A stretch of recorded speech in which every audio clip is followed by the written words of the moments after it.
Troisième chose, le zoom, on l'a vu. Le mode agrandir, c'est ce qu'on a vu tout à l'heure. La portée, ça permet de régler en fait, l'échelle de profondeur de notre sondeur. La plupart du temps, je le mets en automatique.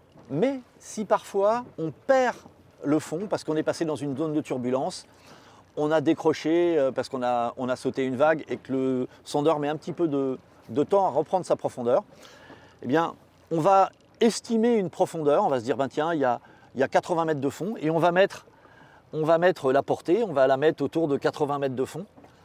Donc ça va permettre au sondeur de dire, ben tiens, je vais envoyer l'impulsion pour aller jusqu'à 80 mètres de fond et dès qu'il a retrouvé son fond, on rebasculera en automatique. Autre réglage, bon, émission, alors ça c'est extrêmement important, notamment pour tous ceux qui possèdent des semi-rigides ou des bateaux qui sortent de l'eau. Une sonde c'est fait pour fonctionner dans l'eau, c'est pas fait pour fonctionner dans l'air. Et donc évidemment, si on a des sondes, quand on met le bateau sur l'eau, soit on éteint son appareil, soit on désactive l'émission des sondes.